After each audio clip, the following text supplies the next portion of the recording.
No encuentro razón por qué hacerlo, pero ok, gracias por la apertura. De repente pasa, pero bueno, mira, Con respecto a los empezamos. ex, pues, Nunca falta, o sea, después de repente empiezas a hablar de alimañas y te acuerdas de ciertas cosas, entonces se sale. Bueno, empiezo. venga, pues. Bienvenidos a una emisión más de este podcast que esperemos ser sus favoritos. Hace mucho que no decía ese saludo, hace rato que no estamos en un ese podcast y ahorita pues estamos muy contentos porque tenemos una invitada muy especial, chavos.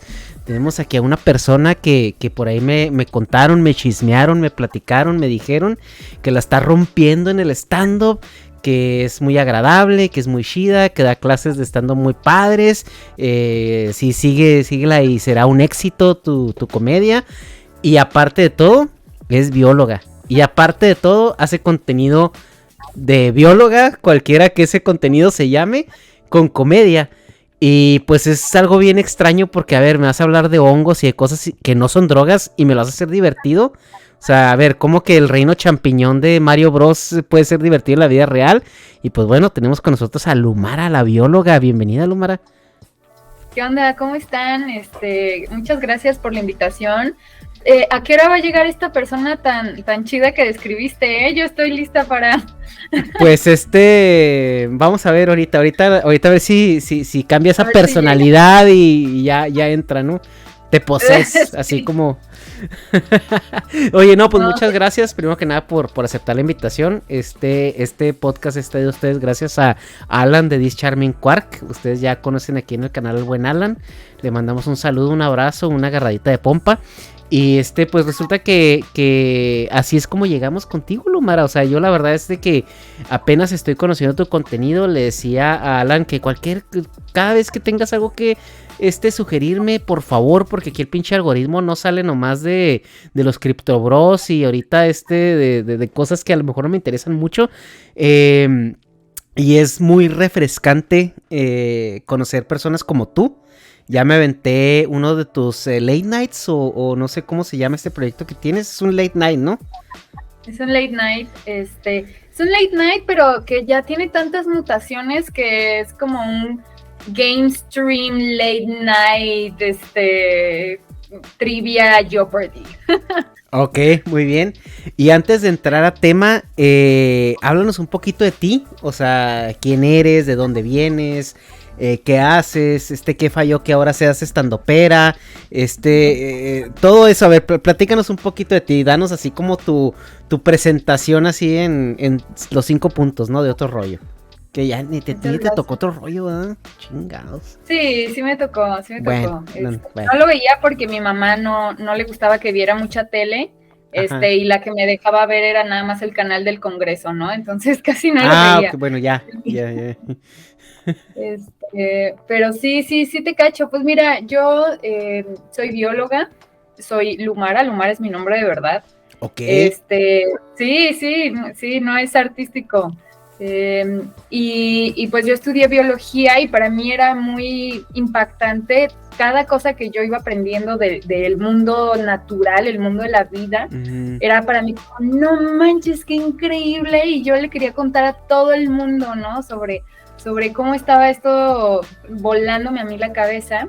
Y entonces en la universidad conocí algo que se llama comunicación de la ciencia, que justamente son estrategias para que personas no especializadas en algún tema pues conozcan más sobre ese tema con algún objetivo, ¿no? Entonces pues dije como, órale, pues está chido, pero aún así como que yo seguía como, pues no sé qué me gusta más de la biología, porque siempre te invitan a especializarte, ¿no? Dedícate o a bacterias o a genes o a la conservación o no sé, diferentes áreas. Pero yo no podía decidirme por una porque me gustaban todas. Entonces, después de muchos servicio social, prácticas, verano científico, estancias ahí en los laboratorios con mis maestras, maestros, yo siempre terminaba haciendo o una caricatura o un artículo de divulgación o un póster o algo, ¿no? Entonces dije, no, pues como que la divulgación sí es lo que es para mí, ¿no? Entonces, pues yo andaba en ese trip cuando estaba haciendo mis prácticas en Querétaro, mis prácticas profesionales. Y en Querétaro hay un bar muy importante para el stand-up en México. Muchas personas lo consideran el mejor bar de stand-up en México, que se llama La Caja Popular. Y pues en ese entonces tenía un novio que me dijo, vamos a La Caja Popular, porque era Pepón, mi exnovio. Y ¿ves? dije, hablando de, ya ves que Dios salió. Sí, no, y sin editar, Ay, sí. Sí, ya sé. Que chingue a su madre. Pues su madre, ¿qué culpa tiene? Y ya me dice, vamos a La Caja Popular. Y yo, ¿qué es eso? Y me dice, pues a ver stand-up. Y yo, ¿qué es eso? Y me dice, como Ricardo Farrell. Y yo, ¿qué es eso? Y Lumara dice, ay, suena como un lugar donde el ambiente está muy padre y hay mucha camaradería. Y es un grupo muy unido y no se drogan y no hacen, no se acosan ni nada. Sí, suena interesante. ¿A qué rancho con ponis me va a llevar? No, pues ya me enseñó el video de Onokuri. Y pues no fue algo con lo que yo dijera, no manches, qué chistoso, no sé qué, pero dije, esta es la estrategia que yo necesito para comunicar la ciencia, ¿no? Porque justo yo me había dado cuenta que muchos productos de divulgación, de comunicación de la ciencia, se quedaban en los mismos grupos de gente que ya les gustaba la ciencia, ¿no? Así, bienvenidos a su programa de radio, no voy a quemar nombres, pues, pero whatever, no sé, voy a inventar, los pasos de Newton, ¿no? Entonces es como, güey, o sea, ¿quién va a escuchar eso, no? Los mismos maestros de física. Ajá. Entonces, yo dije, necesito un formato donde la gente no lo asocie con está de hueva, porque la ciencia y la biología no está de hueva, pero así nos la han vendido. Un poquito sí, a ver, mira, ¿qué estudia la biología? Yo llevé clases de biología, Yo llevé clases de biología, en un punto en la prepa, hay una maestra me coerció para que entrara a un concurso de biología que el último ni se acabó llevando. Entonces tuve que chutarme medio libro hasta cuando me dijeron que se iba a cancelar el concurso y aventé el libro a la chingada. Pero, ¿qué estudia la biología más allá de estos cursos con los que creo que estamos familiarizados en secundaria, preparatoria y esto? Claro, pues la biología es, la definición del libro pues es el estudio de la vida, ¿no? Pero en realidad la biología estudia qué es un ser vivo, cómo funciona, cómo se relaciona con otros seres vivos y ya es su misma especie o con otras especies, cómo se relaciona con el medio, con el ambiente, con cosas que no están vivas, y también cómo cambia a través del tiempo, ¿no? Es decir, cómo evoluciona. Y también entiende al ser humano como un ser vivo. Entonces lo entiende como algo que funciona, que se relaciona con otros de su misma especie, con otros de otras especies, que cambia a lo largo del tiempo y que se relaciona con cosas que no están vivas. Y eso suena así como muy burdo, pero una vez que tú abres esa ventana, te lo juro que yo te puedo enseñar. Es una cosa loquísima, loquísima. Creo que una de las cosas que a mí más me vuelan la cabeza son como las estructuras moleculares, ¿no? Adentro de nuestros cuerpos, todos los seres vivos tenemos moléculas, de eso estamos hechas. Pero estas moléculas funcionan tal cual como máquinas. O sea, tienen cosas que se les pegan, que se despegan, que cambian, que suben, que bajan.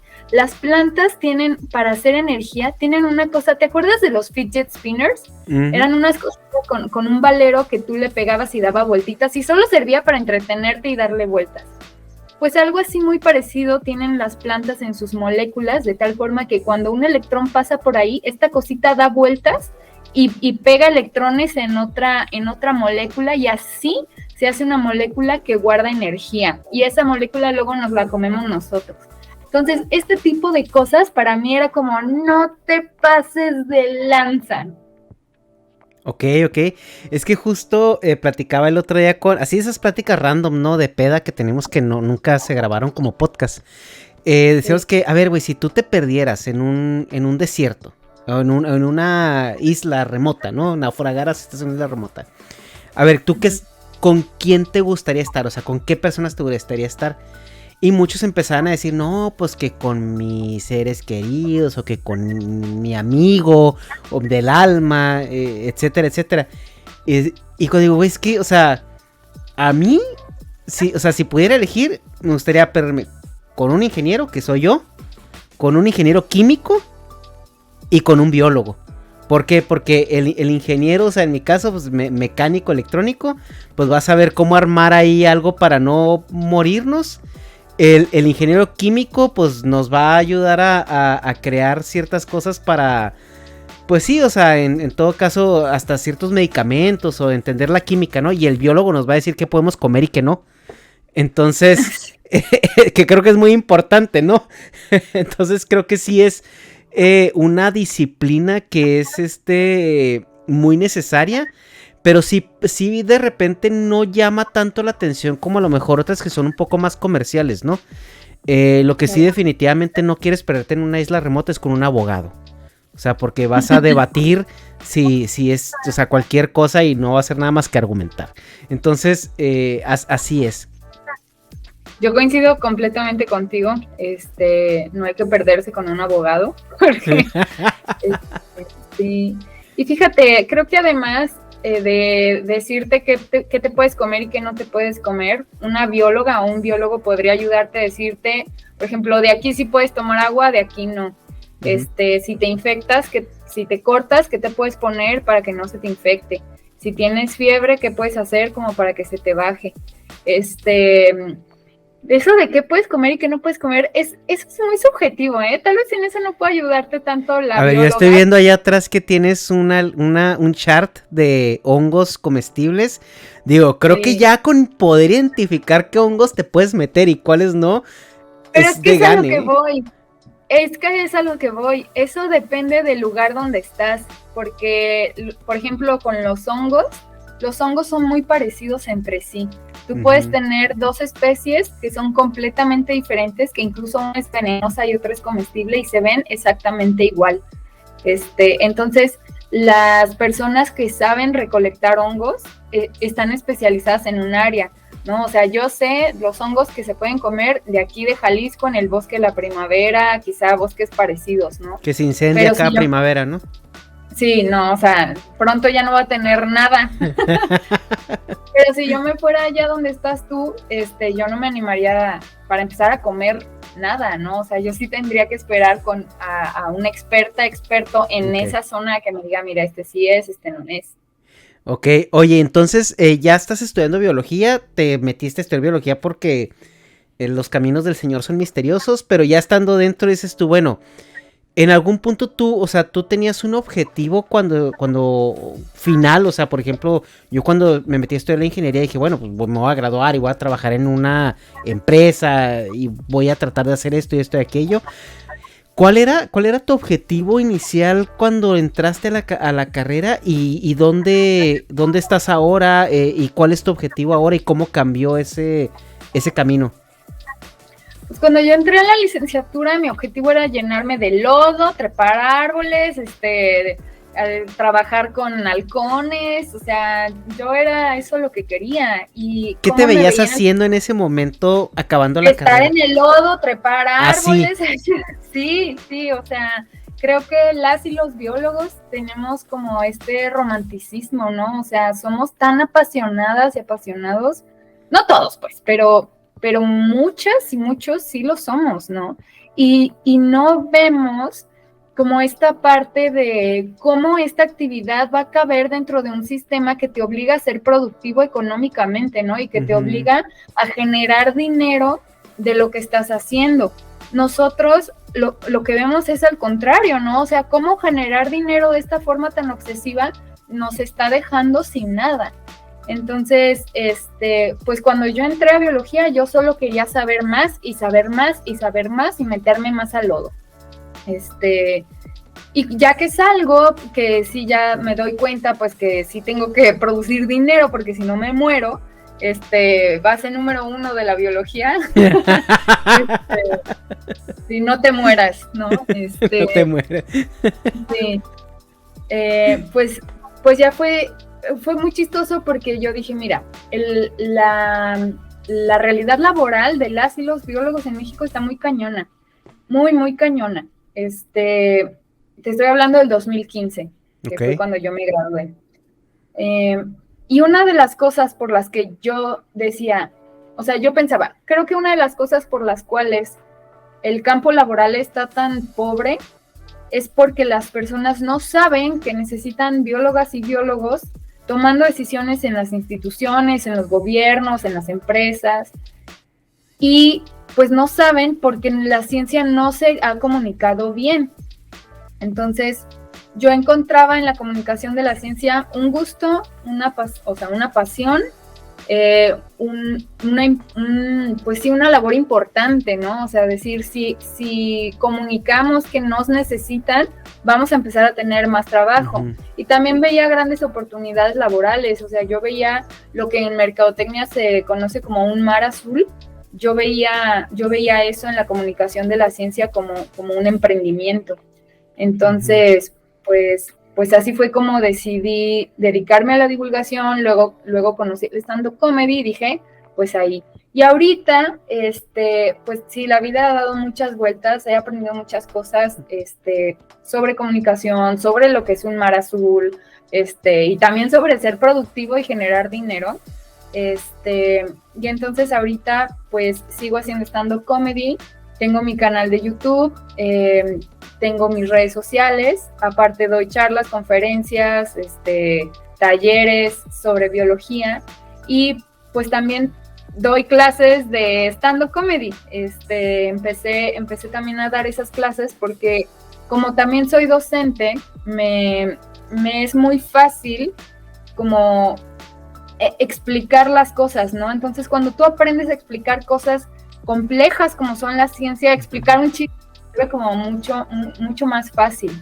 Y pues como comunicadora de la ciencia, donde aprendes a hacer un montón de analogías, aprendes a hacer como sí, pues estrategias para suavizar esos mensajes. Uy, la co-host ahí se está manifestando. Pues le fui entrando por ahí. Alan Valdivia de This Charming Quark fue mi primer estudiante así ya formal.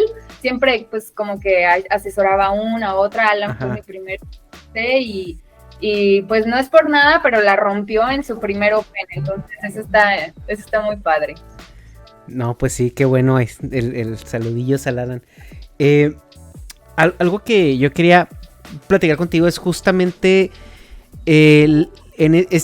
parte de la base de cuando yo creé este canal era bajo la inspiración de ciertos podcasts que existen aquí en Estados Unidos, donde se tocan temas como muy especializados, pero se busca la manera de bajarlos a una plática común, porque sí es cierto, y te digo, a mí me ha pasado que de repente tengo conocidos que tienes pláticas normales con ellos y luego se meten a la carrera de medicina y en un semestre ya te están hablando con términos que dices, tú no seas mamón, güey, estamos en una carne asada, güey, o sea, no se dice que tuvo un traumatismo de nivel 3 con un hematoma subcutáneo de no sé, dice, se metió un putazo, güey, y trae un pinche moretón, ¿no? O sea, y eso se pierde mucho, ¿no? En ese lenguaje, sobre todo cuando ustedes se empiezan a especializar, porque justamente todo el lenguaje científico es algo que es parte ya de su comunicación, pero cuando se topa con el ciudadano de calle que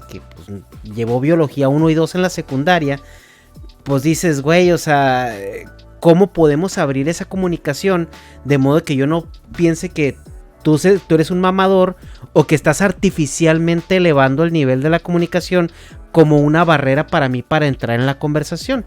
Entonces, ¿cómo manejas tú eso? Porque yo sé que es importante llamar a las cosas por su nombre. Sin embargo, yo que no sé nada del tema, sí lo puedo percibir como una barrera de entrada para ser partícipe en esa dialéctica. Muy bien.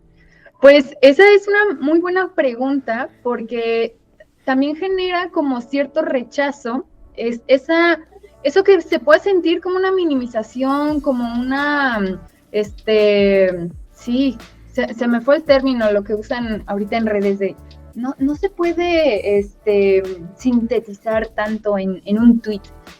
Pero sí, las personas de ciencia de repente tienen como esa repulsión a las personas de comunicación de la ciencia porque simplificamos mucho todo.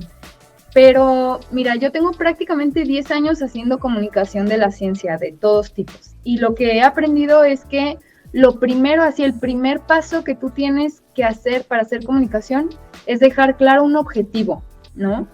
Y ese objetivo no puede ser, o sea, tiene que ser muy específico, no puede ser amplio, porque si no vas a estar abarcando mucho y pues por lo tanto apretando poco, ¿no? Como dice este bonito dicho.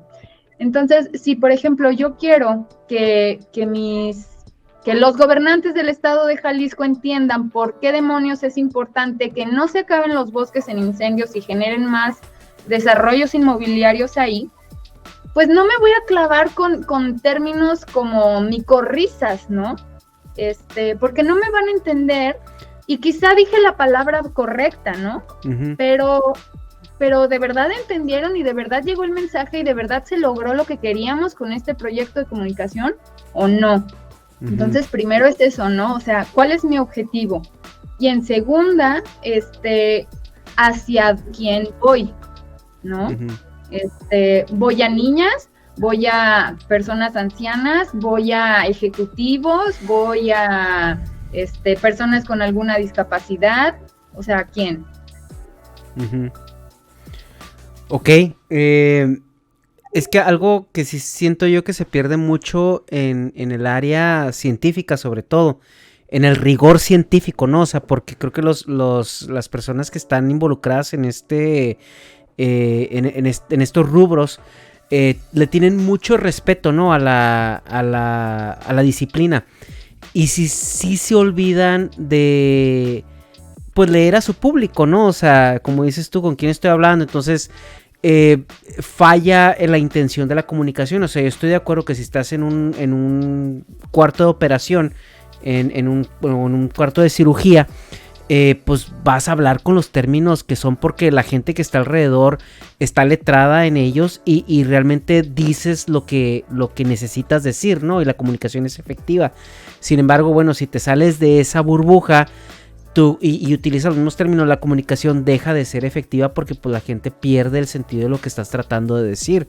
Y la pregunta o la postura incómoda de decir no entiendo o no sé, pues muy poca gente realmente la toma, ¿no? Y al final de cuentas estas personas se van con información a medias o simplemente te acaban ignorando, ¿no?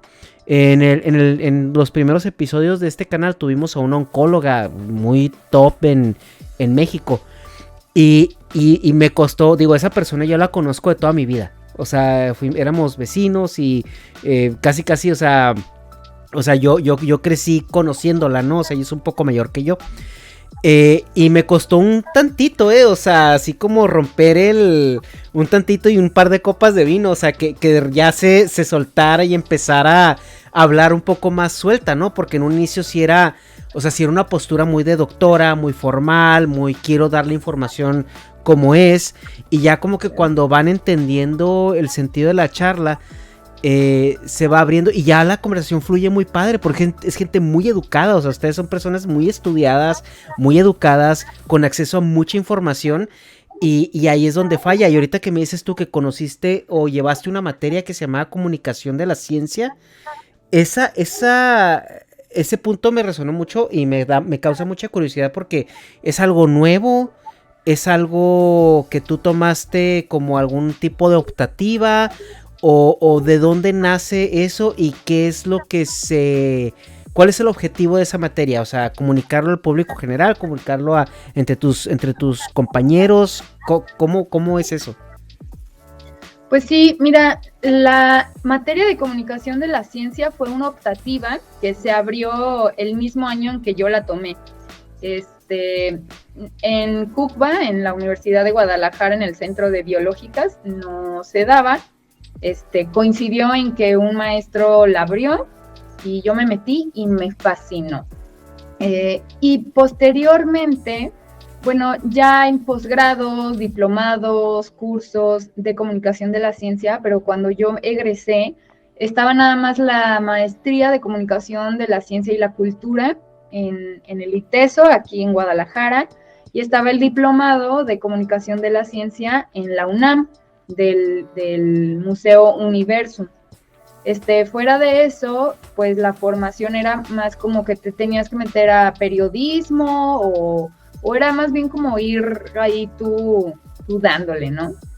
La diferencia que, pues más bien como yo me diferencié de las y los demás comunicadores de ciencia fue que mientras mis sinodales estaban revisando mi tesis, que era de otra cosa completamente diferente, yo me metí al ITESO. Mi mamá es maestra del ITESO, entonces ahí tenía una beca y yo me inscribí solo materias de comunicación, de marketing, de publicidad, de diseño, así una materia de cada una. Llevé como 4 o 5 materias un semestre, como para aprender las bases de la comunicación, del marketing, porque yo decía, a ver, ¿por qué hay un producto que te chinga prácticamente todos los órganos del cuerpo y el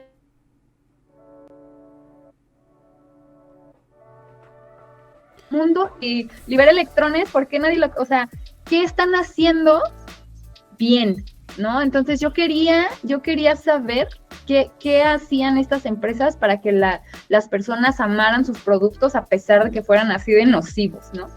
Entonces, pues esa fue la diferencia en cómo yo me formé. Ahora, hablar de comunicación de la ciencia es, o sea, comunicar la ciencia es tal cual,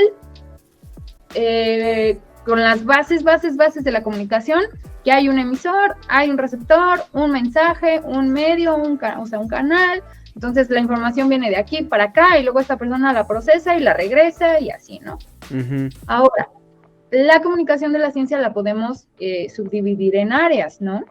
Está, por ejemplo, el periodismo científico, que justamente habla de las noticias alrededor de la investigación, ¿no? O sea, lo novedoso que pasó. Está la difusión de la ciencia. La difusión es de expertas y expertos a expertas y expertos. Entonces ahí sí no importa que sigas utilizando los términos duros, toscos, de hecho necesitas usarlos. Una revista de artículos científicos especializados, como lo puede ser Nature o puede ser Science o todo el montón de revistas que existen, son difusión de la ciencia, ¿no? Uh-huh. Y está la divulgación, que es un término que a mí no me gusta tanto. ¿Por qué? Porque etimológicamente divulgación viene de vulgo, que vulgo es el pueblo, ¿no? Uh-huh. Y esto pues tiene una connotación jerárquica, ¿no? Hay personas que saben mucho, que van a comunicar eso que saben a personas que no saben, ¿no? Y estas personas no saben y van a saber hasta que tengan la misma información que estos tienen, ¿no? Y es como de mí para ti, ¿no? Y tú no sabes nada y yo lo sé todo. Pero la verdad es que el conocimiento no es así. Y la verdad es que, o sea, otra verdad muy importante es que la ciencia depende de la sociedad y la sociedad de la ciencia. Entonces, a mí me gusta más una visión más horizontal y por eso empecé a adoptar los términos socialización de la ciencia, mediación de la ciencia, que pues te permiten quitar esas estructuras jerárquicas que llegan a ser hasta pues clasistas en algunos puntos, para decir, a ver, o sea, cómo construimos en conjunto el conocimiento y cómo la sociedad desarrolla también su razonamiento científico, porque pues al final del día de eso se trata, ¿no? Así es. Oye, y veo que, digo, pues todo el mundo tiene sus cosas favoritas, ¿no? De lo que hace, y me da mucho la atención que veo por ahí atrás en tus libros de el fungarium, y veo el chart de qué te puedes comer y qué no.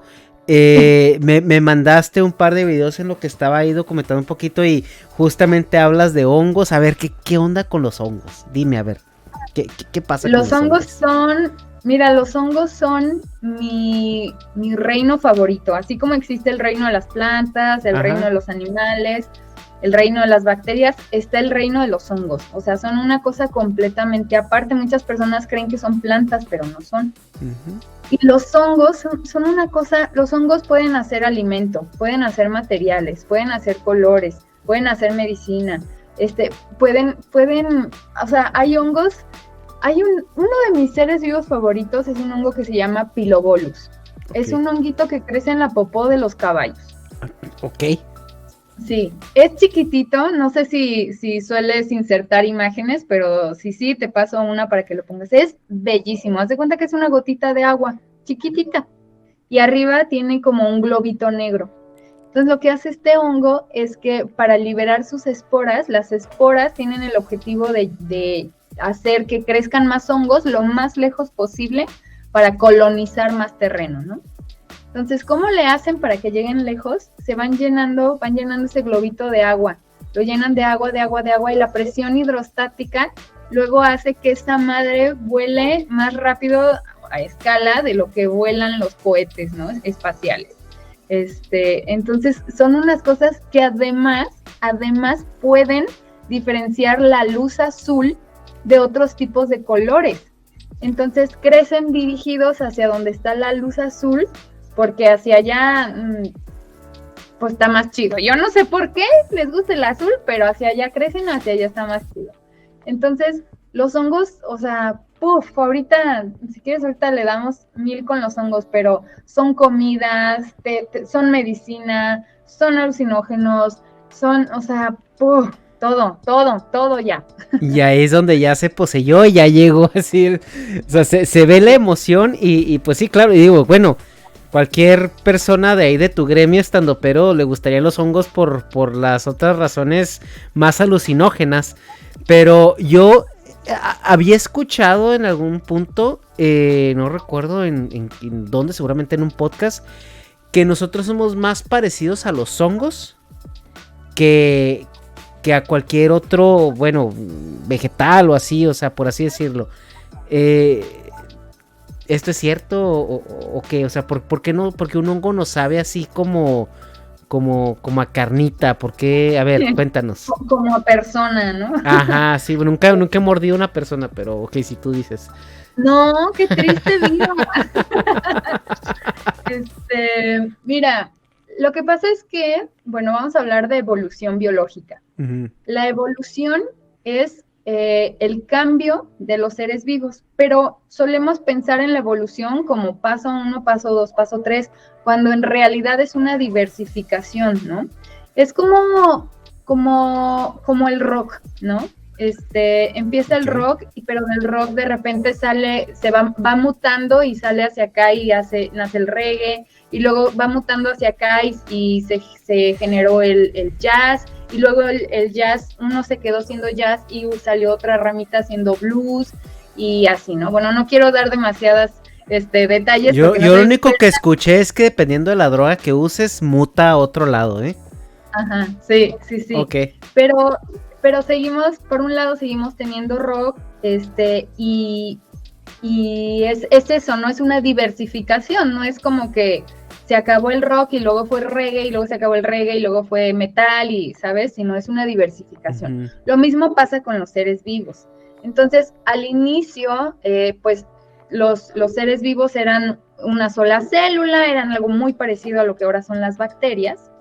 Y luego hubo una rama que se diversificó y empezó a producir azúcares a partir de la luz del sol, y esas fueron eventualmente las plantas, ¿no? Pero hubo otro que se mantuvo, o sea, siguió el rock, y después, o sea, estos bichos tenían que alimentarse de otras cosas, no podían producir su propio alimento. Uh-huh. Y ya después se diversificó una rama en animales y la otra rama en hongos. Entonces, evolutivamente somos más cercanos los animales a los hongos que a las plantas, ya sea los hongos o los animales, ¿no? Entonces, tenemos características que son muy similares. Por ejemplo, no producimos nuestro propio alimento, necesitamos comer de otra cosa. No tenemos pared celular. Las plantas alrededor de sus células tienen una pared dura que le llamamos fibra, ¿no? Eso es lo que hace que pues, se nos limpie el estómago, ¿no? Los hongos y los animales no tenemos eso. Y bueno, un montón de cosas ya un poquito más fisiológicas sobre todo, por ejemplo, cómo guardamos la energía, cosas así, ¿no? Pero sí, somos más parecidos a los hongos que a los animales también, perdón, que a las plantas también. Eso hace que las infecciones con hongos sean más difíciles de tratar porque fisiológicamente se parecen un poco, ¿no? Entonces, te quieres chingar el hongo, pero te estás chingando a ti también, entonces se vuelven complicadas. Qué interesante esa parte, ¿eh? Justamente el otro día estaba viendo este documental en televisión que se llama The Last of Us, no sé si lo has visto. Sí. Que justamente la premisa es eso, ¿no? O sea, una pandemia, ahora sí que por medio de hongos, ¿no? Y vamos a meternos a desmentir este documental, ¿no? O sea, en el caso de que eso suceda, bueno, ahorita qué tan lejos estamos, como dices tú, de estas infecciones de hongos, o sea, ¿qué es una infección con hongos? Porque pues yo lo único que he conocido es que te salen hongos en las patas, ¿no? Que es el pie de atleta famoso, o sea, pero ¿cuáles son los riesgos latentes, aparte de comer hongos venenosos, de esta interacción o esta convivencia, ¿no? Que tenemos con ellos? Pues mira, la respuesta rápida y fácil es, estamos, pero millones de años, miles de millones de años de distancia de poder ser infectados por un hongo como lo muestra en The Last of Us, ¿no? Ese hongo ¿por qué? Porque sí existe un hongo que vuelve zombie a su hospedero, ¿no? Pero en este caso el hospedero es un invertebrado, puede ser una araña, o sea, un artrópodo. O sea, es un artrópodo, o un arácnido, o un insecto, ¿no? Sí, según yo, solo pueden ser esos. Fisiológicamente, las personas somos muy diferentes, ¿no? O sea, tenemos muchos otros sistemas en nuestro sistema inmune que impiden que eso llegue a pasar. O sea, este hongo tendría que mutar muchísimo, pero muchísimo, para poder empezar a infectar primero animales de sangre caliente, ¿no? Cordados. O sea, de ahí a que pase a los seres humanos está muy, muy cañón. Luego, la audiencia dice, sí, pero lo pueden hacer en laboratorio, lo pueden mutar con laboratorio. Y lo que les digo es, mira, para el presupuesto que tiene la ciencia, llega antes la mutación solita, ¿no? Nomás les alcanzó para el COVID. Sí. Entonces estamos, o sea, millones de años, literalmente miles de millones de años. Y ahora, pues, no un hongo así zombie, ¿no? O digamos, una infección, o sea, una infección, no sé cómo se llame, no es bacteriana, entonces es una infección, no sé, fungal, o cómo se llama eso. ¿Hay algo, o sea, que se pudiera salir de control de esa manera en el reino de los hongos? Sí, fíjate que sí lo hay. Ahorita hay una preocupación que crece cada vez más, porque una de nuestras protecciones a las infecciones por hongos es nuestra temperatura corporal, ¿no? Nosotros... Como lo decía el documental de The Last of Us. Exactamente. La cosa aquí es justamente que las temperaturas ambientales pues están subiendo, ya tenemos más evidencia que otra cosa. Entonces los hongos obviamente se están adaptando a estas nuevas temperaturas más calientes y eso les está permitiendo poder sobrevivir mejor en nuestros sistemas, ¿no? Entonces ahorita sí está habiendo un aumento en infecciones, sobre todo de levaduras. Las levaduras son hongos, ¿no? Así como las que se utiliza para hacer pan, hacer cerveza, también hay levaduras que son infecciosas. Entonces, sí es un riesgo que tenemos cada vez más, pero no es como si fuera un hongo zombie, son más bien infecciones de la piel, del estómago, la caspa también a veces es producida por un hongo. De hecho, hay una preocupación muy grande porque existe ya una pandemia que se está llevando un montón de vidas que a casi nadie le importa y casi nadie sabe, nadie se está enterando, pero los anfibios están muriendo por un hongo. y ese hongo es un hongo que tenemos las personas en la piel, que es un hongo que es simbiótico con nosotros, es decir, que a nosotros pues nos hace chido, pero con los anfibios sí es patógeno, y les están dando en la puritita madre, justamente porque se transmite de personas a anfibios. Entonces, de que existe una pandemia por infecciones por hongos y esté gacha, sí está, nomás que no se está llevando a las personas, se está llevando a los anfibios. Y eso pues sabemos que disruptir, bueno, Australia, ¿no? Sabe que meter cosas que no son o quitar cosas que son es malo. Claro. En eso que hablabas de la simbiosis, ¿no? O sea, que nosotros, o sea, realmente algo que a mí me llama mucho la atención es que nosotros como sistema biológico, o sea, realmente convivimos y coexistimos de manera simbiótica con colonias, ¿no? De bacterias, con colonias incluso de hongos. Yo no sabía eso, que teníamos ese hongo en la piel, o sea, que es simbiótico con nosotros. Pero algo que a mí me llama mucha atención, porque he visto algunas problemas. Hubo hace poco en Estados Unidos, hablaban de una como infección o un problema con los venados o los ciervos de Michigan, que se empezaron a morir todos de repente, y que si una persona comía la carne de uno de esos venados infectados era muerte ahorita, ¿no? Y todo partía de que algo pasó en la biota, en la flora intestinal de estos animales, que se vuelven locos, ¿no? O sea, y leyendo y metiéndome y todo eso, me enteré por ahí, ¿verdad? En alguna de esas páginas de la Deep Web, que no vamos a decir aquí, que, o sea, nosotros tenemos un balance muy delicado, ¿no? De la biota intestinal. Entonces, ¿nos puedes explicar cuál es nuestra relación simbiótica? Si la biota es lo único con lo que tenemos relación, ¿qué otros sistemas biológicos nos hacen sobrevivir y hacemos nosotros sobrevivir? Más o menos eso, porque yo me acuerdo mucho de un episodio de Futurama, donde Fry se come el sándwich de huevo y se empieza a poner mamado, inteligente y todo eso, porque unos gusanos vivían ahí, ¿no? Y los gusanos o sea, como que lo mejoraban, como en el trade-on de vivimos adentro, ¿no? Entonces, sí. Háblanos un poquito de cómo eso coexistimos, porque a veces nosotros nos vemos como individuos casi unicelulares, ¿no? Sí, pues mira, tenemos en nuestro cuerpo muchas más células de bacterias que células de persona, ¿no? O sea, para empezar, esto habla de que somos todo un ecosistema, ¿no? Uno de los lugares donde tenemos más bacterias, pues justamente es nuestro tracto intestinal. Y estas bacterias tenemos de 3 tipos. Unas que son las simbióticas, las chidas, ¿no? Las que cuando comemos algo que nuestro sistema por sí solo no puede digerir, estas bacterias lo digieren y pues su caquita, ya nosotros sí podemos digerir ese producto, ¿no? Entonces nos ayudan con eso, nos mantienen también a raya poblaciones de bacterias que son malas, ¿no? Las bacterias patógenas. Esas bacterias las tenemos que mantener a raya. Y pues bueno, si crece una población de bacterias patógenas, pues nos da una infección.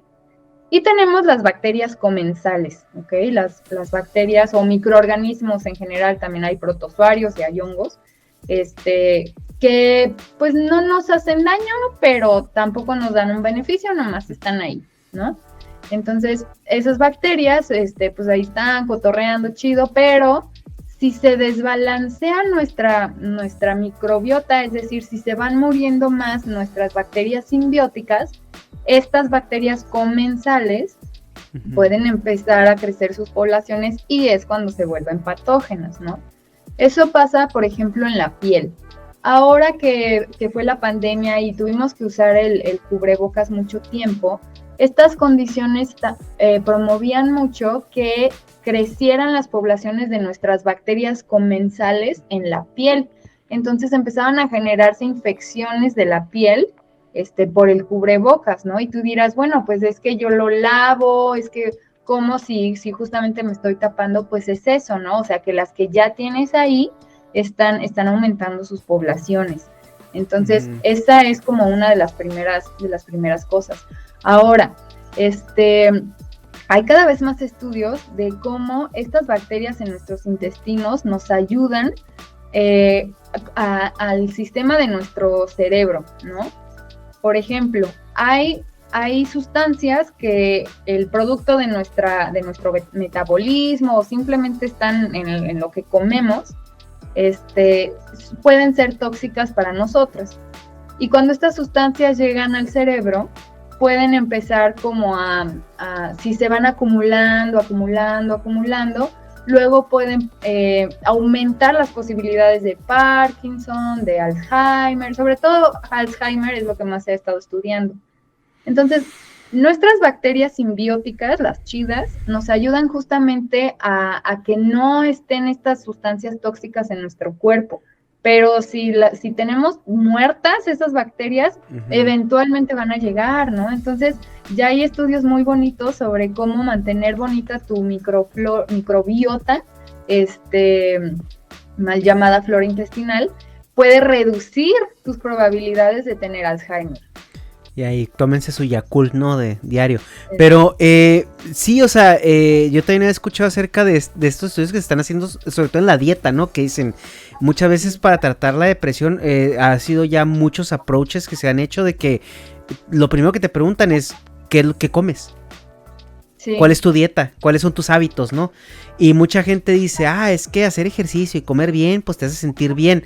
Y sí es un statement que es hasta cierto punto cierto, pero no por los beneficios hormonales que te genera, sino por los beneficios precisamente de la biota, ¿no? Que estamos muchísimo más ligados a ellos, nuestro funcionamiento como personas, de lo que pensamos, ¿no?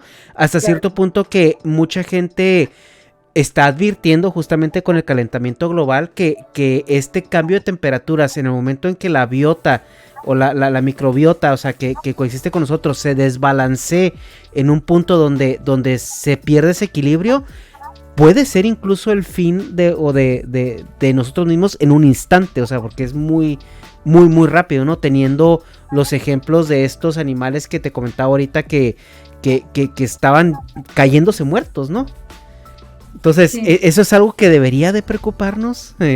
¿Qué tan factible es que un día amanezcamos un grado más caliente y nos cargue pifias? Pues mira, creo que una ventaja, pero que también es una desventaja, es que el cambio climático no va a ocurrir de un día para otro. O sea, no va a llegar el día del apocalipsis, sino esto es gradual. Entonces, es bueno porque nos permite irnos adaptando. Pero es malo porque nos puede generar el fenómeno de la rana en la olla, ¿no? O sea, no nos damos cuenta de que se está calentando, literalmente se está calentando hasta que ya estamos fritos, ¿no? Hay unos amigos que tienen su proyecto que se llama Planeteando, también es un podcast, un canal de YouTube, hacen talleres, son un proyecto, miren, les mando un besote enorme a Planeteando, y lo que ellos decían es, muchas personas hablan del fin del mundo, pero para muchas personas el mundo ya se acabó, ¿no? O sea, ya hay un lugar que se llama Tuvalu. Es una isla, en este momento no me acuerdo en qué continente está, pero esta isla, los gobiernos ya decidieron poner todo su patrimonio cultural, toda su historia, absolutamente todo en línea, porque los niveles del mar ya se están metiendo a la isla. O sea, creo que sí escuché eso y probablemente lo escuché en este canal que dices tú, Sí me suena mucho que es una isla que ya sabe que va a desaparecer, entonces ahorita el plan que tienen ellos como gobierno es ya hacer como una base de datos para incluso recrear en un metaverso, ¿no? Lo que es la cultura, ¿no? Sí, entonces pues es eso, y creo que algo aquí también muy importante es que hasta que no le pega a lugares importantes, háblese del norte global, el mundo no se ha acabado, ¿no? Pero ¿cuántas personas están migrando? No solo por cuestiones ambientales, sino sociales y todo eso, que todo está ligado, ¿no? O sea, no, mira, no sé qué tanto quieres que me meta aquí, pero Tú dale.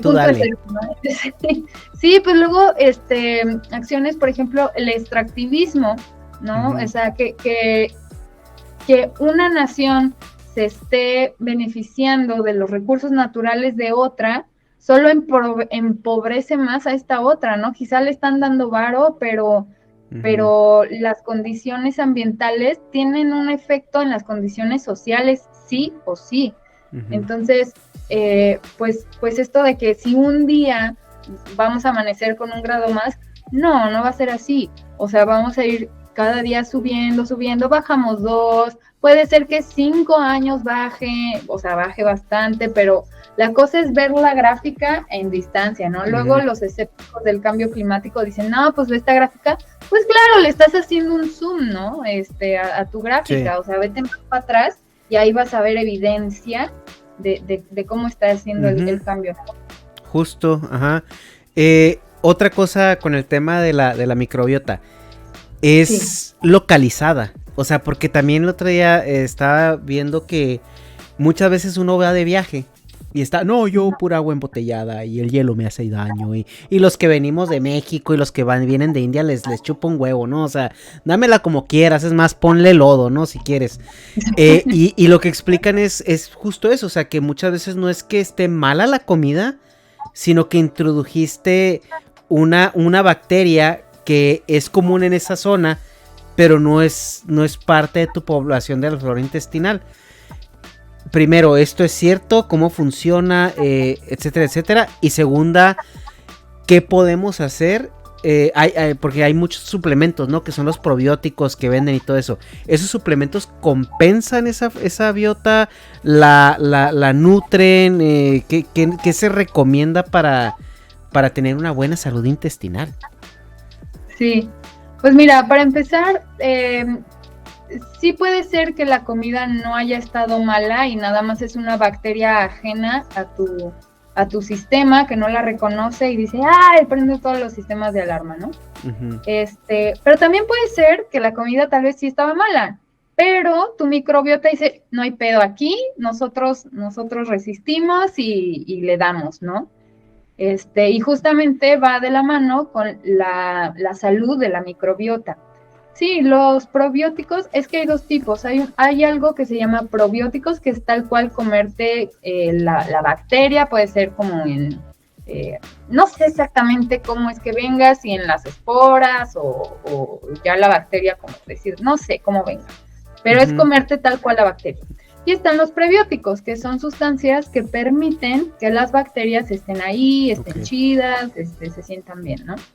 Pero la verdad, la mera neta, lo mejor para mantener sana la microbiota, no solo de los intestinos, sino de todo el cuerpo, pues es exponerla a una diversidad, ¿no? Sin diversidad no hay riqueza.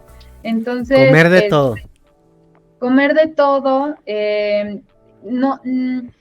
evitar el uso, para empezar, de antibióticos, o sea, eso ya ni se diga, ¿no? O sea, ahorita hablaremos un poquito de los antibióticos. Sí, pero, o sea, el uso de estar limpiando todo que quede perfecto, la desinfección de las manos todo el tiempo, o sea, eso es útil. Por ejemplo, ahorita que tuvimos la pandemia, pues obviamente no queríamos que nos diera COVID, pero si esos hábitos se prolongan, empiezas a debilitar tu sistema inmune. El sistema inmune tiene un sistema de aprendizaje, ¿no? Es molecular, no es como un cerebro que aprende, es molecular, pero sí aprende. Entonces es importante mantenerlo activo e irlo fortaleciendo. Pero la mejor práctica, la práctica que es crucial para tener un sistema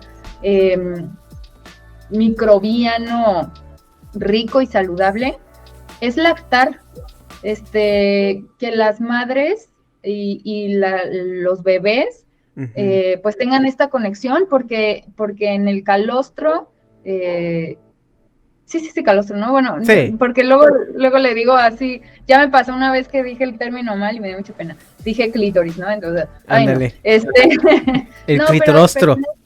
ese. El clitorostro. Sí. No, o sea, en las primeras tomas de leche y pues en todas, ¿no? Viene toda esta microbiota que basta. Mira, es más, el parto natural, sí, he escuchado eso. Este conducto vaginal te baña de bacterias que te van a proteger toda tu vida, ¿no? Entonces, bueno, ya el nacimiento por cesárea, pues te priva de eso. Luego, si no se amamantan a las y los bebés, y luego también si se tiene esa niña, niño chiquito, que no corra, que no esté en el lodo, que no esté en la tierra, que no vea a otras personas, que no vea a otros niños, niñas, pues lo vas privando de esta riqueza y esta biodiversidad, ¿no? Entonces, ahí en la infancia, o sea, muchos dicen que infancia es destino, aquí se aplica un poco. Sí, que es justamente lo que te iba a decir, ¿no? Porque ahorita que dijiste, no, la mejor para tener sana esa biota, ¿no? Era, antes de que dijeras que comer calostro, pensé que se sería comer tierra, ¿no? Porque es bien común eso, ¿no? Que a los niños, bueno, yo me acuerdo, vengo de Chihuahua, digo provincia, ¿no? A mí sí me tocó escuchar un par de veces, déjalo que coma tierra para que no se enferme. Y ese ejemplo que pusiste en la pandemia, yo lo platicaba con un compañero de trabajo, porque sí noté mucho que el hecho, y también lo escuché por parte de un especialista, no me acuerdo si nos lo dijo, no sé si Gabo Tuitero o no me acuerdo quién, dice que, o sea, que nosotros tenemos como un firmware de bacterias, y cada año ese firmware se actualiza al momento que tú estás expuesto a la bacteria, dicen, es que porque cada año me tengo que poner una vacuna contra la gripe. Bueno, pues porque ya cada año la gripe cambió, la gripe ya no es la misma que el año pasado, y la vacuna te ayuda a protegerte de esas nuevas cepas. Y justo pasa con todo lo que convivimos alrededor, ¿no? Esas bacterias de alrededor que son parte de nuestro día a día. Y el uso del cubrebocas nos privó año y medio de esa actualización de firmware, ¿no? Que teníamos. Entonces llega el punto donde te quitas la máscara, empiezas a convivir como lo hacías antes de que se acabara el mundo. O sea, ahora sí que sin miedo a Dios, ¿no? Otra vez. Y todo el mundo anda engripado, y todo el mundo anda con resfrío, y todo el mundo ya le dio la influenza, y no es COVID, es COVID hasta que se muestre lo contrario. Entonces sí, yo sí vi eso mucho aquí, sobre todo en Estados Unidos, donde todavía la gente es un poquito más orientada a la limpieza por la calidad de vida, ¿no? O sea, que se tiene acá. Pero hay veces que digo yo, bueno, no, a veces creo que es necesario, ¿no? O sea, poquita suciedad, así comer en la calle unas cuantas veces como para ser un poquito más resiliente, ¿no? A las cosas. Sí, totalmente. Entonces, o sea, eso, ¿qué tan conveniente es? O sea, el que el niño esté expuesto a todo eso, ¿hasta qué punto es razonable? ¿Hasta qué punto ya es de más? O sea, ¿dónde está el criterio? ¿Dónde está la línea? Porque pues, yo no voy a llegar de la calle, del trabajo, y voy a manosear a un niño, ¿verdad? O sea, sí, agarrar los cachetes y las manos y lo que sea. Entonces, ¿qué es lo que ahorita, con el conocimiento que tenemos, es esa exposición saludable a la intemperie? Híjole, pues creo que con el conocimiento que yo tengo hasta ahorita no podría contestar esa pregunta. Creo que esa pregunta sería más bien hacérsela, no sé, a una epidemióloga tal vez. Pero lo que yo podría decir es, hasta que no haya infección, no. Hasta que no haya calentura, entonces. Sí, ajá, ahí es el límite, ¿no? La calentura. Sí. Pero mira, te voy a decir otra cosa. Dime. No solo la exposición de las y los infantes a la microbiota es importante, también de las personas adultas, y cuando nosotros convivimos con otras personas, también estamos teniendo este intercambio microbiano, ¿no? Okay. De hecho, hace poquito una amiga que tiene, ella es también bióloga, es de Chile y tiene un proyecto que se llama MicroBioAle, hace caricaturas y ella es así, microbióloga, tal cual. Y sacó un cartoncito donde habla que cuando estás en una relación, tu microbiota se entremezcla con la de la otra persona, entonces tú adoptas como las bacterias de esta otra persona y se enriquece también pues tu sistema inmune y todo, y cuando terminan, ya no tienes como tu proveedor de esas bacterias, y tus bacterias, de cierta forma, no me acuerdo exactamente cómo lo explicaba, pero daba a entender que se ponían tristes, y que también pues una parte de tu duelo y todo era como estar extrañando a estas otras bacterias, ¿no? Entonces no extrañas a tu ex, es tu microbiota diciéndote que extrañas sus bacterias. Ajá, extrañas sus bacterias, ese es el problema. Con razón los amigos mujeriegos nunca se enferman, ¿no? Nunca extrañan. Sí. Bueno, y las amigas hombreriegas tampoco, y las amigas mujeriegas tampoco, ¿no? Tampoco, sí, por eso te trae una biota muy nutrida. Pero tiene mucho sentido, tiene mucho sentido por la cuestión, o sea, de la convivencia. Obviamente, si con alguien compartes fluidos, pues es con tu pareja, ¿no? Es como que, o sea, ahí tienes todo lo bueno y todo lo malo. Y hablando sobre todo de la relación que tiene este balance, ¿no? Con tu estado de ánimo. Entonces, sí, seguramente es hasta un síndrome físico, ¿no? O sea, realmente más que psicológico, físico. Porque es como lo decíamos, yo siempre me he preguntado, a ver, cuando estás deshidratado, o sea, se te antoja el agua. Cuando de repente andas muy cansado, se te antoja comida frita, o se te antoja, o sea, carbohidratos, azúcares, o sea, cuando tienes ciertas afecciones. Ándale, sí, también. Pero sí, yo no, o sea, esta pregunta la tengo para ti porque más o menos entiendo el proceso detrás de, pero a ver si tú no lo puedes verbalizar de una manera que se entienda, porque yo estoy muy tonto para eso. Pero porque dependiendo de lo que el cuerpo esté sintiendo, se nos antojan ciertos alimentos, se nos antoja incluso hasta salir al sol, ¿no? Que de repente te dan ganas de que te dé el sol. ¿Cómo se relaciona eso? O sea, ¿qué es lo que nos dice? Busca harina, busca proteína, busca agua, busca el sol, busca tocar pasto si eres otaku. O sea, ¿cuál es cómo es este proceso? O de dónde, me imagino que es un proceso evolutivo, es un proceso de memoria biológica, pero ¿cómo son estas interacciones? No sé si hace sentido lo que estoy preguntando. Sí, totalmente. Sí, me recuerdas mucho a las historias. A mí no me ha tocado conocer a alguien, pero mi mamá, mi abuela sí me dice que había niños que les gustaba morder las paredes, ¿no? Así como o sí, gente que dice que le gusta el sabor a tierra, como así a hierrito. Ajá. Pues mira, tal cual, no podría decírtelo, porque también es una diversidad tan grande de cosas que pues cada una tiene sus propias vías, ¿no? Lo que sí puedo decirte es que en nuestro cuerpo nuestro cuerpo está hecho de células, ¿ok? Y las células son una maquinita dentro es un globito con agua. Entonces, lo que es el globito hacia el hule se llama membrana celular, ¿no? Okay.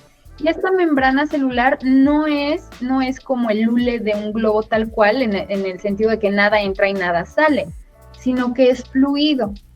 Y ahí tiene un montón de receptores, un montón de puertas de diferentes formas, de diferentes tamaños, de diferentes naturalezas que se abren. Unas se abren con electroquímica, otras se abren con pues así tal cual con geometría, ¿no? Así hembra, macho, y entonces cada una de estas puertas está especializada para cierto tipo de señales. Pero como son moléculas, en el momento en el que algo pasa por esta puerta, se modifica la forma de esta molécula. ¿Qué significa esto? Las moléculas, al estar hechas de átomos, tienen cargas. Tienen partes positivas, tienen partes negativas, o son en general positivas, en general negativas. Cuando pasa algo por ahí, estas cargas se modifican y esto genera algo que se llama efecto cascada adentro de la célula, que esta modificación hace que otra molécula tenga otro cambio, que ese cambio generó que se dispararan otras cosas, y así es justo como las células se enteran de qué está pasando en las células de un lado y afuera del ambiente. Entonces, cuando tú empiezas a tener una baja en o hierro, o sol, o microbiota, o felicidad, o yo qué sé, esta química, esta configuración se ve alterada, ¿no? Y las células de nuestro cuerpo son capaces de percibir estas deficiencias. Y tenemos un montón de sistemas de seguridad, de alerta, que pues se van disparando, ¿no? A nivel celular es un poquito más complejo, porque sí tiene que ver mucho con bioquímica, pero la materia que a mí me gustó mucho porque justamente explicaba eso, era fisiología. La fisiología es tal cual cómo funciona el cuerpo a nivel órganos y tejidos, ¿no? Uh-huh. Entonces, el ejemplo que no se me olvida es ¿por qué te dan ganas de hacer popó cuando acabas de comer? Y no es que la hamburguesa que te acabas de comer ya bajó y ya la vas a hacer popó. Tú comes y en el estómago tienes nervios. Entonces, estos nervios reciben el estímulo de que ya llegó comida y mandan eso al cerebro. Y entonces el cerebro dice, entonces lo que está en el intestino delgado hay que meterle más prisa para hacer espacio. Entonces, eso avanza, pero por lo tanto se mueve todo. Entonces, cuando lo demás se mueve, llega también, o sea, se estimulan los nervios que están en el intestino grueso y mandan la señal al cerebro que dice, es hora de ir al baño, ¿no? Entonces, lo mismo pasa, pero a nivel de la célula. Ok, bueno. Y supongo que a lo mejor la célula se acuerda, mira, cuando este güey se comió esas papas fritas la vez pasada, como que se nos quitó esto y pues yo creo que por eso, ¿no? Y ya un poco para terminar con el tema digestivo, porque ya nos metimos mucho ahí, pero ahorita que ya nos metimos en temas escatológicos y la biota y cosas raras y así. Los trasplantes de caca, Lúmara, ¿qué son? ¿Por qué? Explícame. No entiendo. ¿A quién se le ocurrió? O sea, ¿a quién se le ocurrió decir, mira, estás enfermo, mira, te vamos a meter así como en South Park y luego ya te vas a aliviar? Pues ¿qué son? Pues son cada vez más necesarios, porque cada vez hay justamente por esta resistencia microbiana, justamente por esta salubridad pobre de nuestros intestinos, tenemos cada vez más deficiencia en nuestras bacterias. Y pues, ¿dónde están esas bacterias? Pues en la popó de otra persona, ¿no? Entonces, en vez de que te pasen un cacho de intestino, pues te pasan un cacho de popis, ¿no? Que tal cual son esa riqueza de bacterias. Y puede sonar lejano, puede sonar extraño, pero yo conozco una persona que así conoció a su novio y luego se casaron. Tú tienes algo que yo necesito. Exactamente. Lo que pasa es que esta persona vino a México de Estados Unidos. Ajá. Pues obviamente una microbiota, yo no sé cómo va a estar, pero pues me imagino que muy pobre, ¿no? Viniendo de Estados Unidos, no voy a hacer estereotipos, no voy a ser xenófoba. Pero ya sabemos de cuál.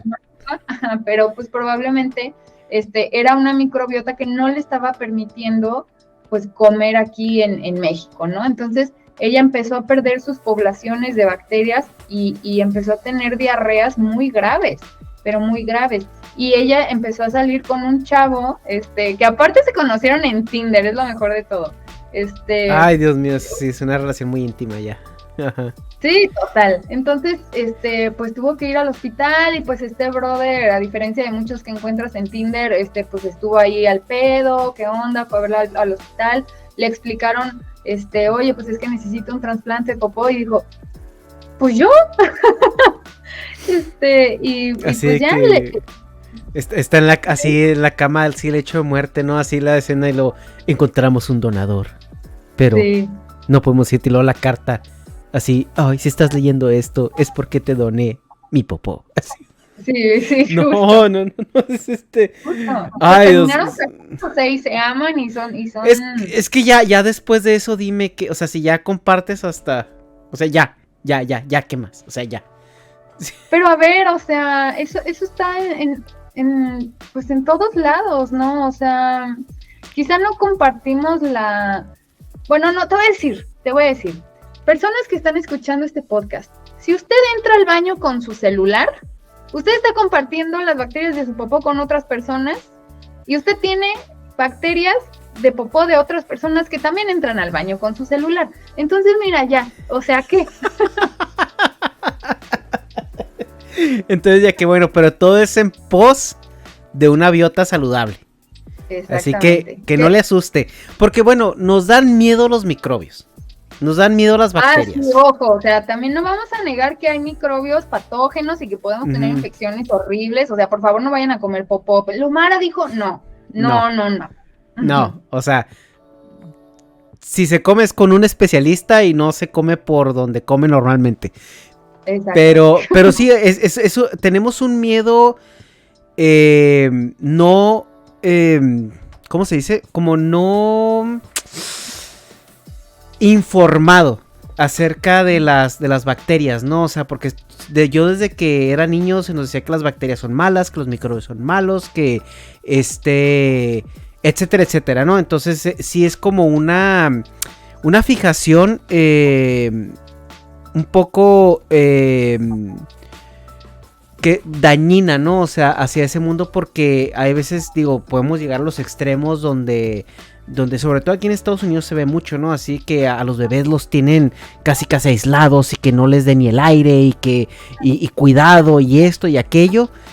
Y llega un punto donde pues no tenemos esa sana convivencia y no sé, eso también como especie, como ser humano, qué tanto vaya en detrimento de nosotros, ¿no? Qué tan frágiles nos hagamos al aumentar a un punto innecesario nuestras costumbres de salubridad. Pues mira, ya necesitamos trasplantes de popó, o sea, creo que ya estamos... Ya llegamos a ese punto. Sí, así como que, güey, qué pedo. Ok, ahora sí. Temón. Doctor, me duele la garganta, deme amoxicilina ya.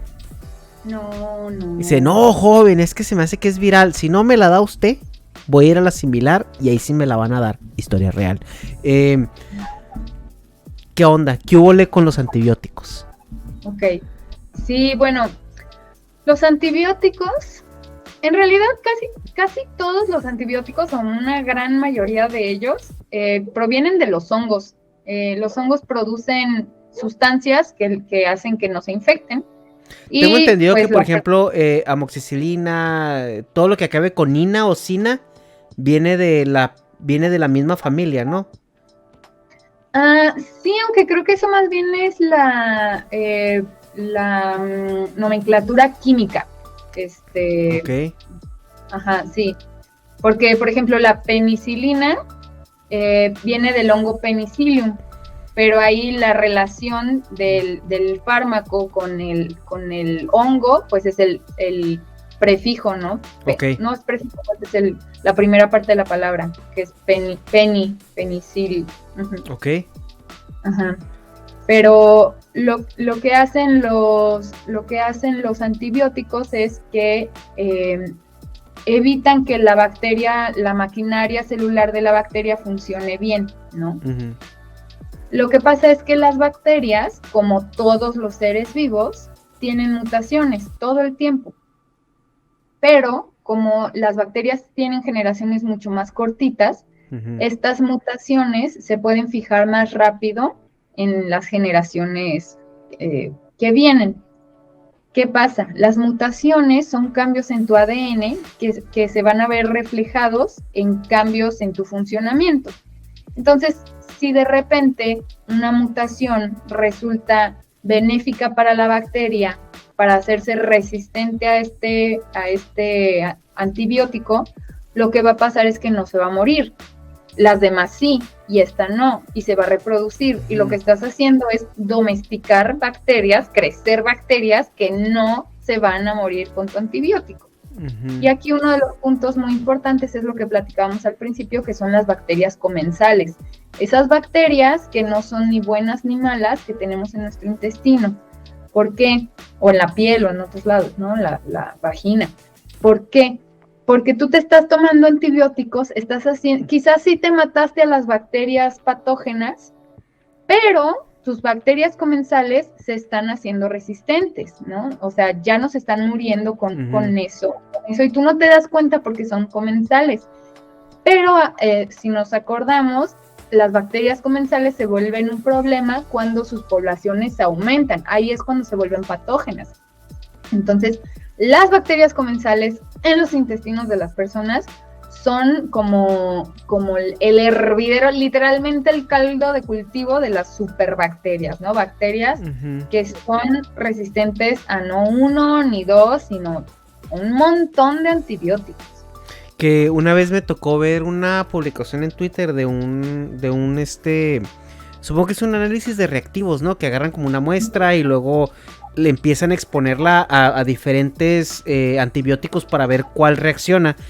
Y sí, de repente era como una persona que a ningún antibiótico. O sea, totalmente... O sea, ya al antibiótico que le pusieran ninguno hacía reacción. ¿Cuál es el problema y cuál es la complicación? Pues que no vamos a poder combatir infecciones, ¿no? Y fíjate, es muy interesante porque cada vez se producen, o sea, nacen como... El otro día estaba leyendo un artículo al respecto. Cada año hay 500 nuevos antibióticos descubiertos. Pero que para que pasen a, o sea, toda la investigación que necesita para que pase del descubrimiento a que pueda ser utilizado, son años y años y años y años, ¿no? Entonces ahorita, pues en realidad por lo que se está apostando más es primero reducir la cantidad de antibióticos que se recetan y se consumen, no solo a nivel médico, también en la cuestión de los alimentos, en la veterinaria, para el control de plagas, que bueno, no se usan antibióticos para las plagas, ¿no? Pero por ejemplo, de repente para los suelos, el tratamiento de suelos, pues sí pueden llegar a utilizarse, ¿no? Entonces, bajarle ahí a los antibióticos, fortalecer la microbiota de los pacientes, los animales, las plantas, y también se está empezando a probar con virus, porque las bacterias también pueden ser infectadas por virus. Entonces, si tú de cierta forma entrenas molecularmente un virus para que pues le dé cranca a una bacteria, pero no a una persona, pues puede ser una opción también. Porque tengo entendido que también los antibióticos no discriminan, ¿no? O sea, los antibióticos básicamente, o sea, pues matan a las bacterias que hay, ¿no? O sea, tanto las buenas como las malas. Dentro de eso hay, o sí un antibiótico tiene preferencia por algunas u otras.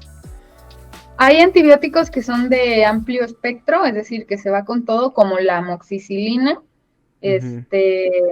Sí, no, o sea, mujeres, yo les digo, eviten lo más que puedan la amoxicilina, porque se va también con las bacterias de la vagina, y es tortuoso, o sea, se los digo por experiencia, es terrible.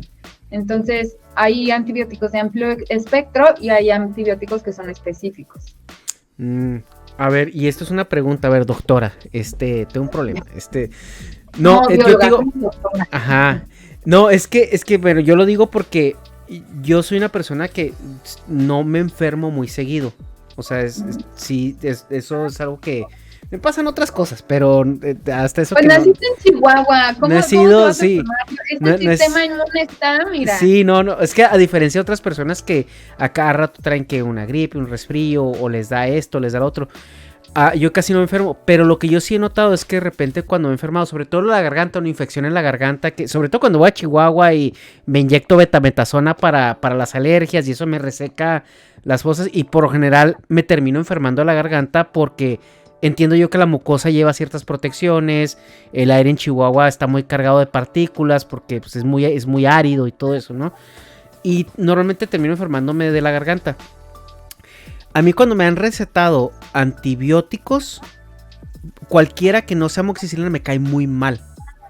O sea, me causa efectos secundarios que me caen muy mal, ¿no? Algunos me dan mucha ansiedad, otros me dan, ¿sí me explico?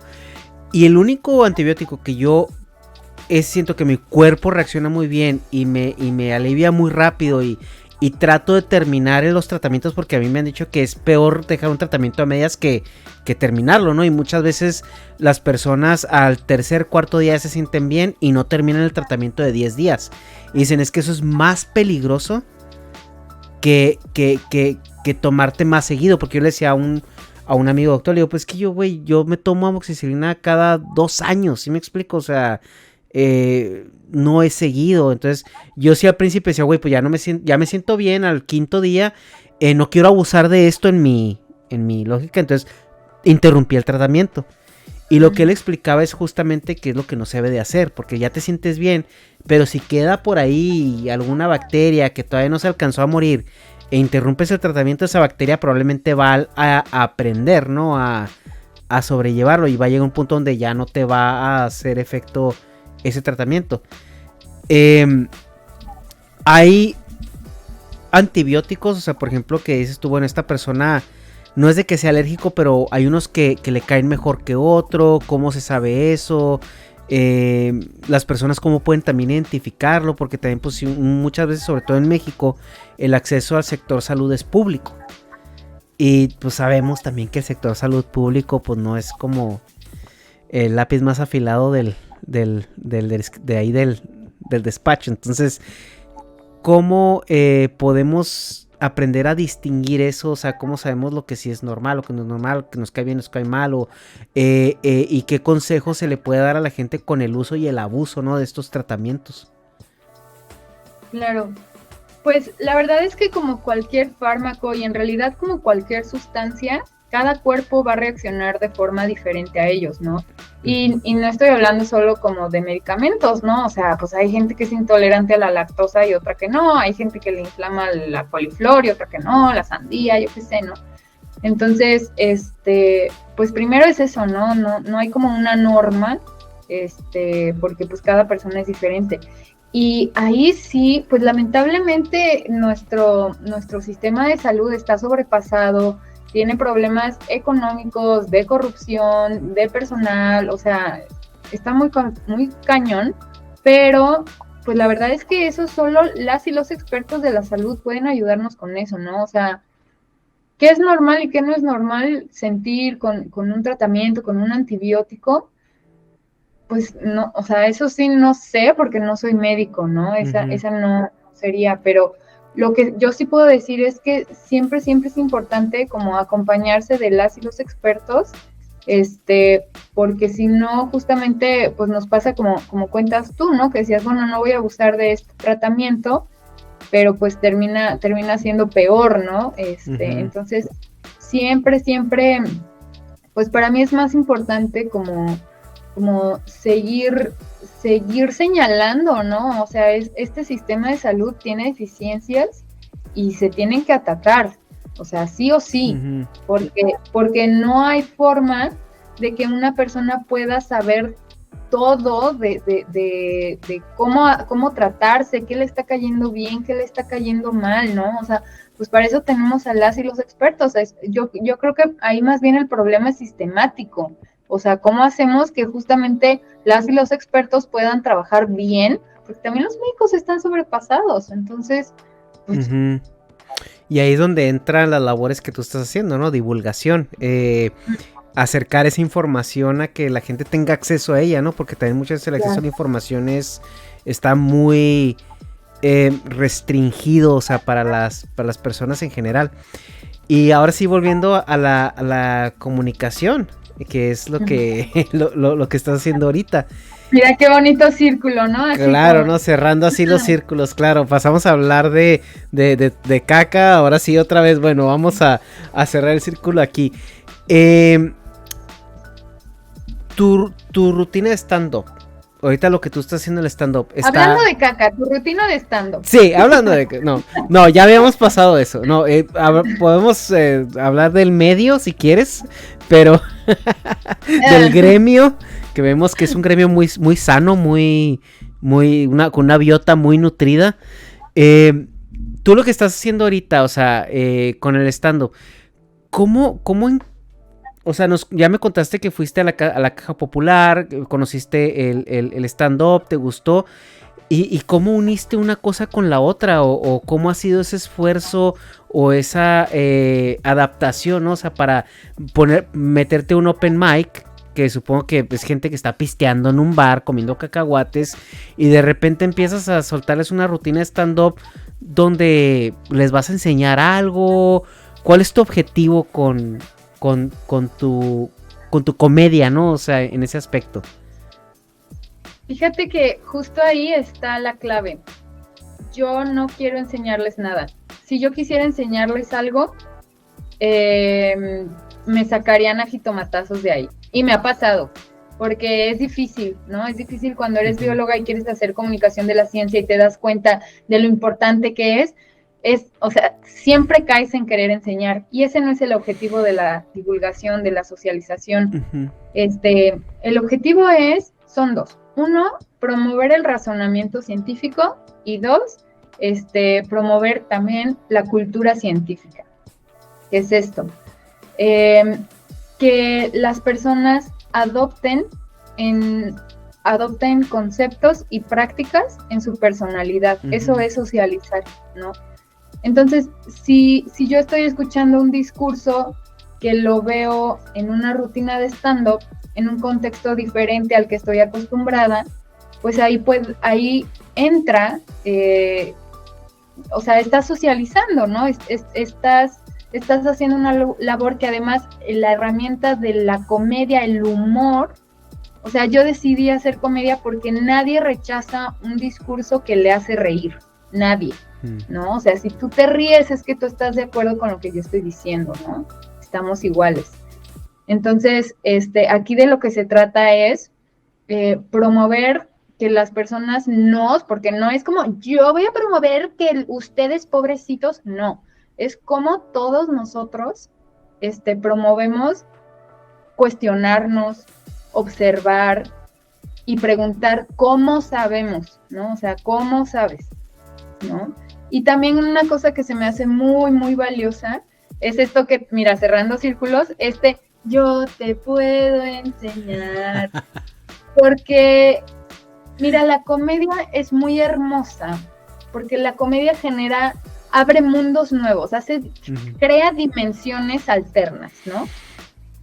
Y la biología es un chingo de dimensiones alternas, ¿no? Tu fidget spinner, tu microbiota, tu hongo, todo eso son también estas dimensiones paralelas. Entonces, lo primero que yo tuve que hacer fue olvidarme de la idea de que yo quería educar gente, que yo quería enseñar cosas. Eso no es mi objetivo en el stand-up comedy. Mi objetivo en el stand-up comedy es que la gente se ría. Ya, ¿no?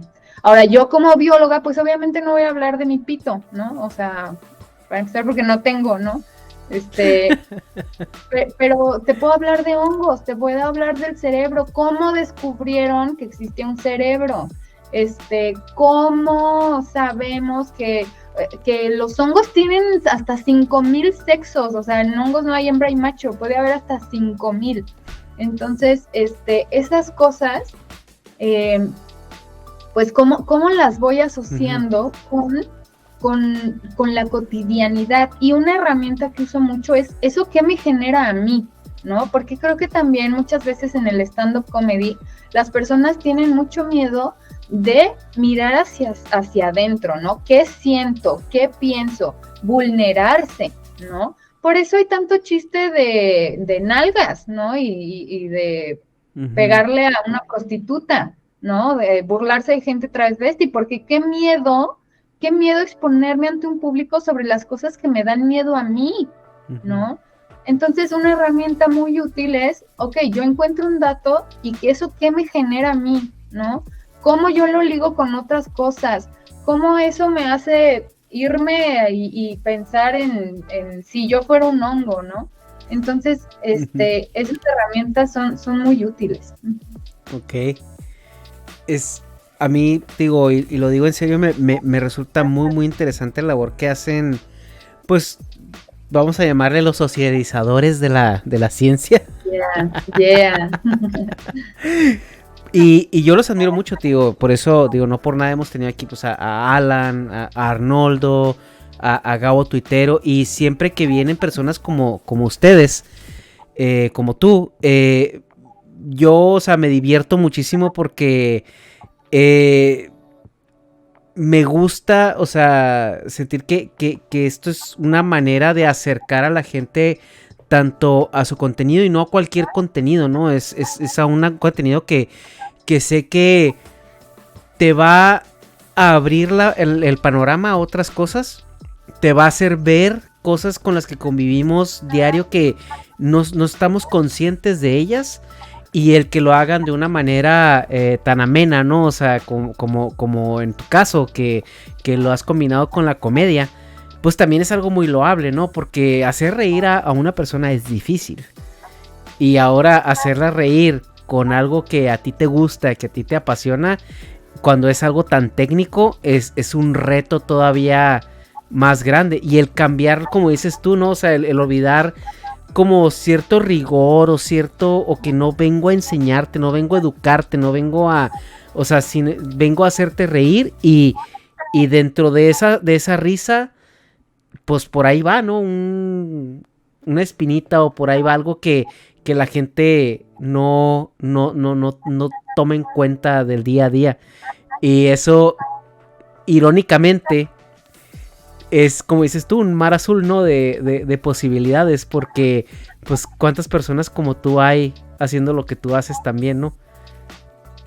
Pues cada vez hay más, y fíjate que esto es algo que a mí me ha resonado un montón. Creo que también, justamente en este sistema de hiperproductividad, de consumismo, se nos ha inculcado mucho la cultura de la competencia, ¿no? Y entonces hablar de un mar azul se volvió como, ay, sí, tu mar azul, pero en el momento en que se mete otro pez a tu mar azul, qué miedo, qué pinche miedo.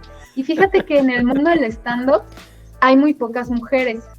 Entonces, cuando yo llego al mundo del stand-up, ay, Lumara, la mujer del stand-up, llega otra mujer, y los mensajes que hombres alrededor me dicen es, y ya te llegaron a hacer competencia. Pero cuando llega un hombre más y entre ellos dicen, uy, ya llegaron a hacer competencia, claro que no. Entonces, justamente Alan, citando una vez más a Alan, él me dijo una cosa que se me hizo bien bonita. En vez de pensar en el mar azul y el mar rojo, pensemos como en la diversidad de peces que hay, en la diversidad de peceras, en la diversidad de mares, ¿no? Y donde este pez es el más grande y el más fuerte, y donde este pez es el más inteligente, y donde este pez es el más ágil, y con eso generar la riqueza, ¿no? Entonces, cada vez hay más personas haciendo comunicación, socialización de la ciencia a través del stand-up, y te voy a ser bien honesta, al principio eso me daba muchísima inseguridad, pero ahora lo entiendo mejor, ¿no? Y digo, qué bueno, porque también yo no me puedo aventar un show completo sola, ¿no? O sea, necesito al menos que alguien abra. Entonces, sí. No, está muy bien. A ver, algo que estaba pensando es, ahorita que comentabas de que, o sea, la biología es muy llamativa, es muy impresionante, es muy impactante, pues porque básicamente es el estudio de la vida, ¿no? Y qué es la vida sino algo que su única función es seguir vivo, ¿no? Y va a hacer todo lo posible para sobrevivir. Y ese es como una, creo yo, es un mensaje muy fuerte, ¿no? O sea, que da tu disciplina, tu carrera, lo que nos compartes, que es muy... Tiene para mucho apuntar, o sea, de verdad, o sea, ahorita ya tenemos un ratito aquí platicando, pero ir cerrando ya un poquito la conversación. Digo, me gustaría, si tú quieres, en otra ocasión, que nos vuelvas a visitar, porque hay muchas preguntas que se fueron acerca sobre todo del cerebro, ¿no? O sea, ¿por qué hay Porque, o sea, ¿cuál es la diferencia de los organismos que tienen un cerebro y que no tienen un cerebro? ¿Por qué hay cerebros diferentes o por qué hay cerebros más básicos o menos básicos? ¿O qué es lo que dictamina todo eso? ¿Qué es lo que favorece todo eso? También, no sé, o sea, podemos hablar incluso hasta del desarrollo del lenguaje y la participación de los hongos que tuvieron ahí, porque por ahí hay un estudio que casi apunta de que parte de la cultura que tenemos ahorita es justamente que descubrimos por ahí un hongo que nos hizo filosofar, hermano, que nos puso bien arriba. Y que el lenguaje viene parte de eso, ¿no? O sea, de encontrarle formas a los sonidos, porque es el lenguaje. O sea, encontrar formas a los sonidos.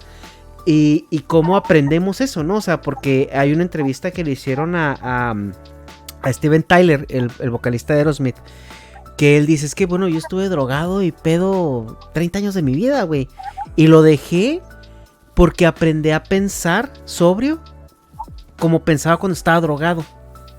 Entonces ahora yo digo, a ver, pinche música de drogadicto que compuso este güey, que ahorita ya es la inspiración de gente que no se necesita drogar para apreciar y pensar y escribir la música que este güey hacía drogado. Entonces, si nos vamos a eso, a mucho tiempo atrás, pues a lo mejor la gente que desarrolló un lenguaje ya no se tenía que drogar porque ahora el lenguaje se enseñaba de manera académica. Entonces es como dices tú, es como algo que se retroalimenta, ¿no? Y pasamos de ciertas experiencias que son estimuladas mismamente por todas estas reacciones químicas, ¿no? O sea, que biológica, pero de cierta manera nuestro cerebro es capaz de organizarlas, ordenarlas y estructurarlas. Y no sé, tal vez los hongos es la razón por la cual nosotros estamos ahorita teniendo conversaciones y los changos, ¿no? Sí, pues sí, son un montón de temas que pues se nos escapan a 1 o 2 horas de podcast, pero sí, claro que yo la más feliz de venir a volver a platicar, pero no me quiero ir sin decir que para mí la teoría del mono dopado, que es esta que tú mencionas, tiene le falta mucha evidencia para poder aceptarla y asumirla, ¿no? Entonces, solo me voy a ir diciendo con eso, ¿no? Escúchenla y todo, solo no la tomen todavía como algo que podemos afirmar. Sí, es una hipótesis muy interesante, muy como una perspectiva que suena muy plausible, ¿no? O sea, pero bueno, como dices tú, es cierto, o sea, no se puede saber y a lo mejor nunca se sepa, pero estaría padre, ¿no? Pensar que nuestra cultura y nuestra situación vino de saber cómo drogarnos, ¿no? Pues sí. En fin, Lumara, ¿algo más que quieras decir? A ver, lo que nos quieras decir, los que nos quieras compartir.